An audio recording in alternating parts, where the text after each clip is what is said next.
Welcome back, everybody, to the LTQ Wrestling Podcast. I am BDJ. Hopefully, you guys enjoyed your Christmas. 2025 is right around the corner, and the final Friday Night Smackdown 2024 took place. Before I get to the main segment of the night, I'll talk about some of the other stuff that happened throughout the show. So they started off the show with the 3-on-3 women tag team match. Bianca Belair, Naomi, and Bayley against Nia Jax, Candice LeRae, and Tiffany Stratton. Not a bad match, just kind of a match to kick off the show. Ends up ending with Tiffany Stratton. She looks in the ring, sees Nia Jax laying there. She once again teases a cash in. The crowd's getting up. They think it might actually happen. I knew better. They've been teasing it way too much. They wouldn't do it on a SmackDown. That ain't really that important. It's the final SmackDown of the year. They're saving a lot of their big stuff probably for the Netflix debut and the first SmackDown 2025. But she teases the cash in. Candice LeRae grabs her, says, "What are you doing?" And she says, "I just want to be champion." And they end up getting into an argument. Candice LeRae gets back in the ring, gets hit with Naomi's finisher for the pin 1, 2, 3. And Naomi, Belair, and Bayley walk out victorious. So again, another teased cash in from Tiffany Stratton. Not really surprised she didn't cash in. I hope they really do it on a big pay-per-view or premium live event. We'll see though.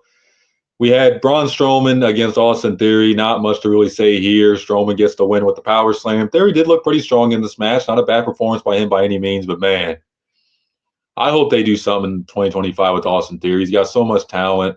I really thought they were going to turn him babyface on Grayson Waller. I've been reading reports they don't plan on doing that. So I don't really know what the plan is with Austin Theory, but they have been pushing Strowman pretty well. You know, he lost Carmelo Hayes by count out, but he's been looking like a beast. He beat Carmelo Hayes, and he gets a win over Austin Theory. We had Chelsea Green doing a celebration of her winning and becoming the first ever women's United States champion. Piper Niven was there. She pretty much talks about how it's red, white, and green. I think that's what she said. Yeah, red, white, and green. Maybe red, blue, and green. One of those is they're always they're saying.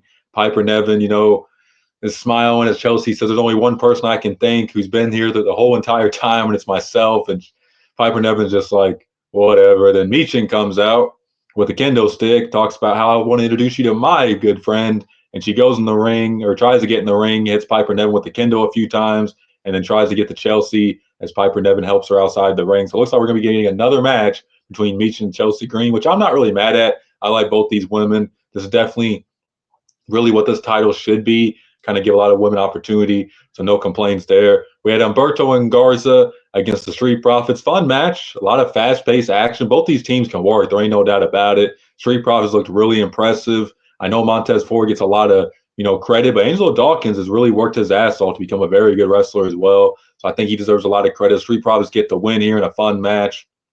And the final match on the show, we had Sami Zayn against Carmelo Hayes. Again, another good back and forth match. And unfortunately ended with a DQ. We're not really surprised by that. Carmelo Hayes ends up running outside the ring.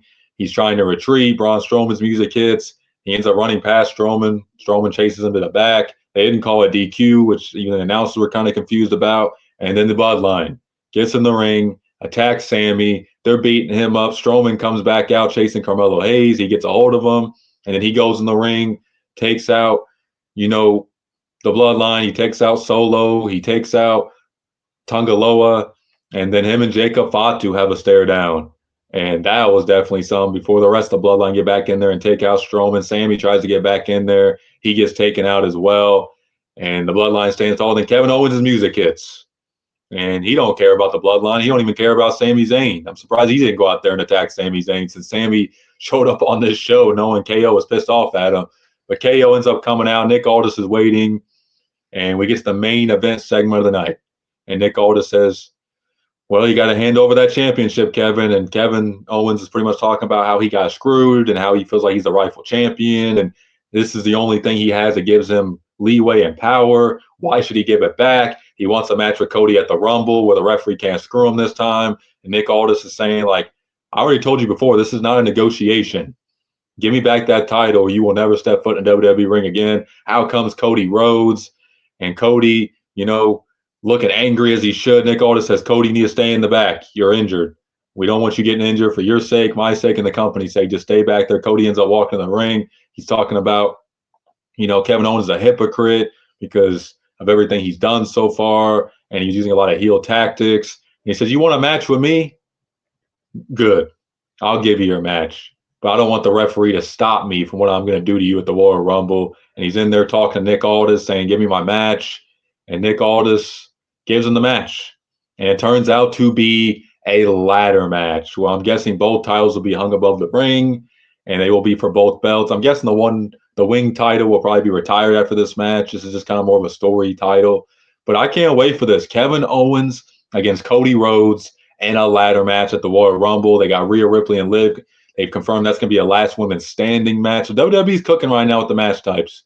And I can't wait to see these two go at it in a ladder match. There's going to be no screw jobs from the referee in this match or anything. So it's going to be probably a fair match unless somebody interferes. But my guess is nobody's probably going to interfere. I don't really see who would right now. But I can't wait. But all in all, not a bad SmackDown. They're, saving a lot of their big moments for the new shows, like I said, but still not a bad thing. But hopefully you guys enjoyed this video. Make sure to like and subscribe for more LTQ Wrestling podcast content. We upload every single week. Comment your thoughts on SmackDown below. Peace.